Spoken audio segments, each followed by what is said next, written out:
Hello aspirants. Recently Venezuela में डबलिट earthquakes अकर हुआ है। डबलिट अर्थक्वेक्स किसे कहते हैं, सबसे पहले उसे समझते हैं। डबलिट अर्थक्वेक का मतलब है कॉम्परेबल मैग्नीट्यूड का दो अर्थक्वेक अकर होना with in a very short period of time, यानी बहुत ही कम समय के अंदर दो कॉम्परेबल मैग्नीट्यूड के अगर अर्थक्वेक्स अकर होते हैं अर्थ के किसी एक ही रीजन में, तो उसे डबलेट अर्थक्वेक कहा जाता है। तो वेनेजुएला में हमने देखा कि सबसे पहले 7.2 रिक्टर स्केल पर जो मैग्नीट्यूड है अर्थक्वेक का वो अकर हुआ, जिसके कारण कई सारी जाने गई। और उसके तुरंत बाद ही 7.5 रिक्टर स्केल के मैग्नीट्यूड का अर्थक्वेक हमें देखने को मिला वेनेजुएला में ही, जो काराकास जो कैपिटल है वेनेजुएला का। अब यहां पर समझेंगे कि वेनेजुएला में इस तरह की जो घटना हुई है, जो डबलेट अर्थक्वेक्स अकर हुआ है, वो क्यों हुआ है। Why Venezuela is vulnerable in terms of earthquake, है ना। क्या ऐसी सिचुएशन है, क्या ऐसा ज्योग्राफिकल कंडीशन है जिसके कारण वेनेजुएला वनरेबल है अर्थक्वेक्स के टर्म में। वेनेजुएला का अगर लोकेशन आप देखें, वेनेजुएला जो है वो साउथ अमेरिका में सिचुएटेड है। साउथ अमेरिका का जो नॉर्दर्न पार्ट है वहां वेनेजुएला सिचुएटेड है। अगर यहां पर आप देखें, वेनेजुएला का लोकेशन देखें, तो आपको यहां पे आसानी से आप देख सकते हैं कि जो वेनेजुएला है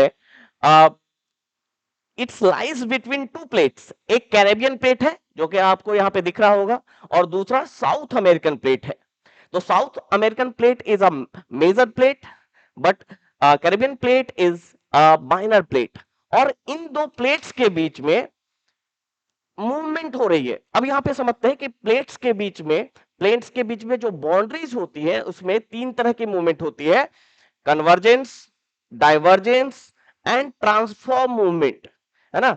कन्वर्जेंस में क्या होता है, दो प्लेट एक दूसरे की तरफ आते हैं, दोनों स्ट्राइक करते हैं, और एक प्लेट जो डेंस प्लेट होता है वो जो लाइटर प्लेट है उसके नीचे चला जाता है, जिसके कारण बहुत सारे ज्योग्राफिकल इवेंट्स हमें देखने को मिलते हैं। डाइवर्जेंस क्या होता है, जब दो प्लेट एक दूसरे से दूर, यानी बाउंड्री से दूर एक दूसरे से जब मूव करते हैं, और उसके कारण बहुत सारे ज्योग्राफिकल इवेंट्स होते हैं। तीसरा होता है ट्रांसफॉर्म बाउंड्री, जिसमें या उसे कंजर्वेटिव बाउंड्री भी कहा जाता है, जिसमें दो प्लेट एक दूसरे के पैरेलल मूवमेंट करते हैं, है ना, पैरेलल मूवमेंट करते हैं। और इन तीन तरह के प्लेट मूवमेंट्स के कारण फॉल्ट डेवलप होता है, फॉल्ट्स का फॉर्मेशन होता है, जो कि आगे हम यहां पर समझेंगे। और उस फॉल्ट डेवलप होने के कारण अर्थक्वेक जैसे इवेंट अकर होती है। तो वेनेजुएला के केस में कैरेबियन प्लेट जो कि वेस्ट की ओर ड्रिफ्ट हो रहा है, और जो साउथ अमेरिकन प्लेट है वो भी वेस्ट की ओर ड्रिफ्ट हो रहा है, और दोनों प्लेट जब एक दूसरे से पैरेलली टच होते हुए एक दूसरे के कांटेक्ट में आते हैं, तो उसके कारण स्ट्राइक फॉल्ट डेवलप होता है। यानी कैरेबियन प्लेट और साउथ अमेरिकन प्लेट जब पैरेलली मूव करते हैं, ट्रांसफॉर्म बाउंड्री के अलावा जब मूवमेंट करते हैं, तो उसके कारण स्ट्राइक फॉल्ट डेवलप होता है। Strike slip fault, strike slip fault develop होता है। इसको हम यहां पर समझेंगे कि फॉल्ट होता क्या है और स्ट्राइक स्लिप फॉल्ट क्या होता है। और यही इसी फॉल्ट के डेवलपमेंट के कारण वेनेजुएला में अर्थक्वेक की घटना होती है, और यही कारण है कि वेनेजुएला अर्थक्वेक के टर्म्स में हाईली वर्नेबल है।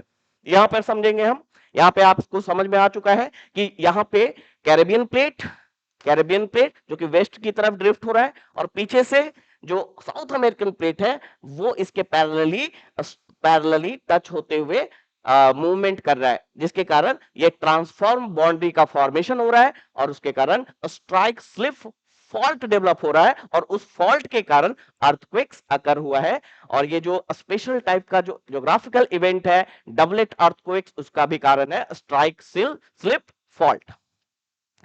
तो सबसे पहले यहां पर समझते हैं कि फॉल्ट होता क्या है, फॉल्ट क्या होता है।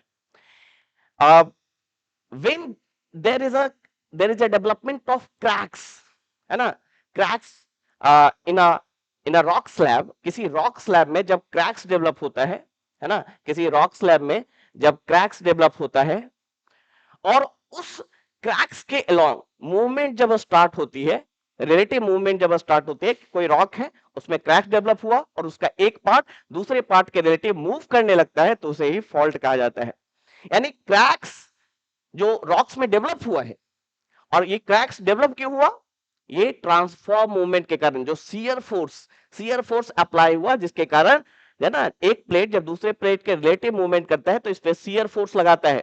जैसे दो कार जब दोनों कार एक दूसरे को ओवरटेक करती है और दोनों टकराती है, तो एक कार में क्रैक्स डेवलप होने की संभावना हो सकती है शियर फोर्स के कारण। उस शियर फोर्स के कारण जब एक प्लेट दूसरे प्लेट के रिलेटिव आगे जा रहा है पैरेलली, तो एक प्लेट में क्रैक्स डेवलप हो सकता है। और अगर उस क्रैक्स के अलोंग मूवमेंट स्टार्ट होती है, एक पार्ट दूसरे पार्ट के रिलेटिव मूवमेंट करने लगता है, तो उसे कहा जाता है fault.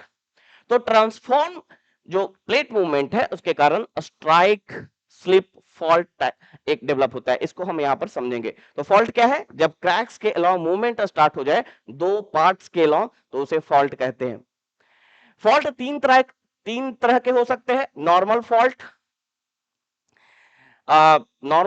Reverse fault, and third is normal fault, reverse fault, and third is reverse fault को आपको थ्रस्टिंग भी कहा जाता है, reverse fault, and third is strike slip fault.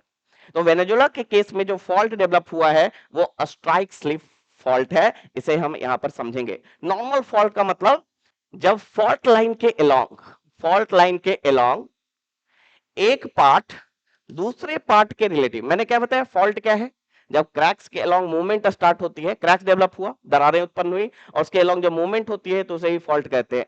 तो जब एक पार्ट उस फॉल्ट लाइन के अलोंग जब नीचे की ओर डाउनवर्ड मूवमेंट करने लगे, है ना, under the action of gravity, slope के सहारे, ये जो फॉल्ट प्लेन डेवलप हुआ यहां पे, उस स्लोप के सहारे एक पार्ट अगर दूसरे पार्ट के रिलेटिव नीचे की ओर मूवमेंट करने लगे, तो उसे कहा जाता है नॉर्मल फॉल्ट। ठीक है, इसे कहते हैं नॉर्मल फॉल्ट। और इसके अपोजिट, जब फॉल्ट लाइन के अलोंग एक पार्ट दूसरे पार्ट के रिलेटिव ऊपर की तरफ मूवमेंट करने लगे, है ना, और कॉम्प्रेशनल फोर्स के कारण होता है ये, कॉम्प्रेशनल फोर्स के कारण एक पार्ट दूसरे पार्ट के रिलेटिव जब ऊपर की तरफ मूवमेंट करने लगे, तो उसे कहते हैं रिवर्स फॉल्ट, या उसी को थ्रस्टिंग कहा जाता है।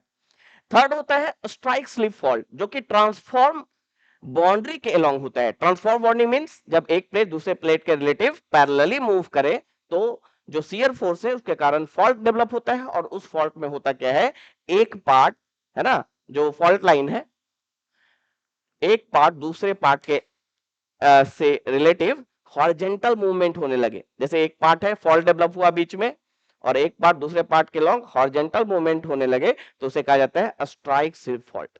नॉर्मल फॉल्ट कब? जब एक पार्ट डाउनवर्ड मूवमेंट हो। रिवर्स फॉल्ट जब एक पार्ट अपवर्ड मूवमेंट हो, थ्रस्टिंग हो। और स्ट्राइक स्लिप फॉल्ट जब एक पार्ट दूसरे पार्ट के रिलेटिव हॉरिजॉन्टल मूवमेंट करने लगे, है ना, जो खिसक जाए बोलते हैं, तो उसे कहा जाता है स्ट्राइक स्लिप फॉल्ट। तो वेनेजुला के केस में स्ट्राइक स्लिप फॉल्ट डेवलप हुआ है, और उस स्ट्राइक स्लिप फॉल्ट के कारण अर्थक्वेक अकर हो रहा है। कैसे, इसे हम समझते हैं। अब यहां पे अगर देखिए वेनेजुला के जो सरफेस के नीचे के फेनोमेना को अगर हम डिस्कस करें, तब हमें समझ में आएगा कि फॉल्ट के कारण अर्थक्वेक्स क्यों डेवलप होता है। आपको बता दें कि जब अर्थक्वेक अकर होता है, जो सरफेस पे जो अर्थक्वेक जो हमें ट्रेमोर महसूस हुआ, उसको कहते हैं एपी सेंटर। यानी जहां अर्थक्वेक अकर होता है, यानी अर्थक्वेक का जो वेव है, अर्थक्वेक वेव या जो ट्रेमोर हमें महसूस होता है सरफेस पे, उस पॉइंट को कहा जाता है एपी सेंटर। बट ये जो अर्थक्वेक है, उसकी जो ओरिजिन है वो सरफेस पे ना होकर सरफेस के नीचे होती है। तो जिस पॉइंट पे सरफेस के नीचे होती है उसे कहा जाता है फोकस। अब फोकस पर क्या होता है, फोकस पर फॉल्ट डेवलप होते हैं, स्ट्राइक स्लिप फॉल्ट। यानी सरफेस के नीचे जो लिथोस्फेयर है, जो क्रस्ट है, उसमें क्रैक्स डेवलप हुआ, और क्रैक्स के अलोंग, है ना, एक पार्ट दूसरे पार्ट के रिलेटिव हॉरिजॉन्टल मूवमेंट करने लगे, तो उसे कहते हैं स्ट्राइक स्लिप फॉल्ट। तो फॉल्ट डेवलप होने के कारण क्या होता है, फोकस के पास जो फॉल्ट डेवलप हुआ है उसके कारण क्या होता है, फॉल्ट डेवलप होना मतलब रिलेटिव मूवमेंट होना। और जब रिलेटिव मूवमेंट होती है, फॉल्ट डेवलप होता है, तो एनर्जी रिलीज होती है। किस रूप में एनर्जी रिलीज होती है? आ, एक सडन एनर्जी रिलीज होता है ना, शॉक वेव के रूप में। वो सडन एनर्जी, यानी ये जो स्ट्राइक स्लिप फॉल्ट क्रिएट होने के कारण, यानी एक पार्ट प्लेट के अंदर ही, एक ही प्लेट के अंदर एक पार्ट दूसरे पार्ट के रिलेटिव हॉरिजॉन्टल मूवमेंट करने लगे, तब उसके कारण एक सडन एनर्जी शॉक वेव के रूप में रिलीज होती है। और वो क्या करती है, लिथोस्फेयर का जो मटेरियल है, जो सॉलिड मटेरियल है, जो रॉक्स है, उसमें डिस्टरबेंस क्रिएट करती है, और जिसके कारण सिस्मिक वेव्स रिलीज होते हैं, है ना। फॉर एग्जांपल अगर हम यहां पर देखें, यहां पर अगर देखें, हम यहां समझेंगे,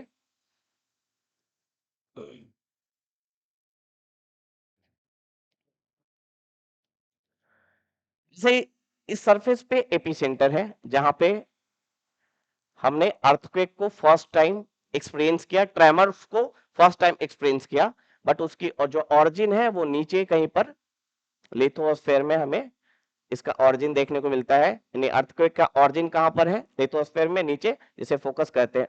इस फोकस पे हुआ क्या होगा, इस फोकस पे फॉल्ट डेवलप हुआ होगा, यानी यहां पर जो लिथोस्फेरिक रॉक्स है उसमें क्रैक्स डेवलप हुआ होगा, और उस क्रैक्स के अलोंग मूवमेंट हुई होगी, स्लिप स्ट्राइक या स्ट्राइक स्लिप फॉल्ट डेवलप हुआ, जिसके कारण मूवमेंट स्टार्ट हुआ। उस मूवमेंट के कारण शॉक एनर्जी रिलीज हुई, शॉक वेव रिलीज हुई, यानी सडन एनर्जी रिलीज हुई। और उस शॉक वेव ने क्या किया, जो लिथोस्फेयर का जो मटेरियल है उसमें डिस्टरबेंस क्रिएट किया, और उसके कारण हमें दो तरह के वेव्स देखने को मिले, जिसे बॉडी वेव्स कहते हैं, पी और एस के फॉर्म में, है ना, पी एंड एस के, यानी primary wave and secondary wave.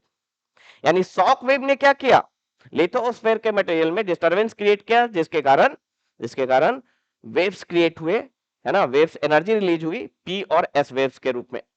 P जो है ये लॉन्गिट्यूडनल वेव है, और एस जो है ट्रांसवर्स वेव्स है। और ये दो वेव ट्रेवल करने लगे, और ट्रेवल करने के बाद ये सरफेस पर जब ये पहुंचे, तो इन्होंने क्या किया, सरफेस का जो मटेरियल था उसमें डिस्टरबेंस क्रिएट किया, that led to development of new waves, that led to origin of new waves. Surface पे ये पी और एस वेव पहुंचकर सरफेस के मटेरियल में डिस्टरबेंस इन्होंने क्रिएट किया, और सरफेस पे एक अनदर वेव रिलीज होने लगा, और इस वेव्स का नाम है रेलिक वेव, है ना, रेलिक वेव, एंड दूसरा लव वेव्स, जिसे सरफेस वेव्स भी कहा जाता है। तो फॉल्ट डेवलप कहां हुआ, फोकस पे। फॉल्ट के कारण शॉक वेव रिलीज हुआ, शॉक वेव ने मटेरियल जो लिथोस्फेयर के मटेरियल में डिस्टरबेंस क्रिएट किया विनीथ द सरफेस, और उसके कारण पी और एस वेव क्रिएट हुए, और जिसे बॉडी वेव्स कहा जाता है। और ये पी एस वेव्स ट्रेवल करने लगे सभी डायरेक्शन में, और जब ये सरफेस पर पहुंचे तो इन्होंने एक नए वेव को क्रिएट किया, जिसे कहा जाता है सरफेस वेव्स। यानी बॉडी वेव्स जब सरफेस पे पहुंचते हैं तो एक नया डिस्टरबेंस क्रिएट करते हैं सरफेस के मटेरियल में, इसके कारण एक नया वेव क्रिएट होता है, सरफेस वेव। ये दो तरह के होते हैं, relic waves and love waves, relic waves and love waves. Relic waves के कारण क्रॉलिंग मोशन होता है ना, क्रॉलिंग मोशन, और लव वेव्स के कारण रोलिंग मोशन होता है ना। क्रॉलिंग मोशन का मतलब है ये जो सरफेस है, अर्थ का सरफेस है, वो रोल करने लगेगा, और क्रॉलिंग मोशन का अर्थ है ये जो सरफेस है वो, है ना, सरफेस का कुछ पार्ट राइट की तरफ और कुछ पार्ट लेफ्ट की तरफ शिफ्ट होने लगेगा, और इन्हीं दोनों मूवमेंट के कारण हमें ट्रेमोर्स महसूस होता है, जिसे अर्थक्वेक कहते हैं। तो होप कि आपको समझ में आया होगा कि कैसे स्ट्राइक स्लिप फॉल्ट क्रिएट होने के कारण फोकस पर हमें डबलेट अर्थक्वेक देखने को मिला वेनेजुएला में। थैंक यू, एंड होप कि आपको ये वीडियो बहुत ही इंफॉर्मेटिव लगा होगा, और ऐसे हम नए वीडियो लेकर आएंगे। Thank you.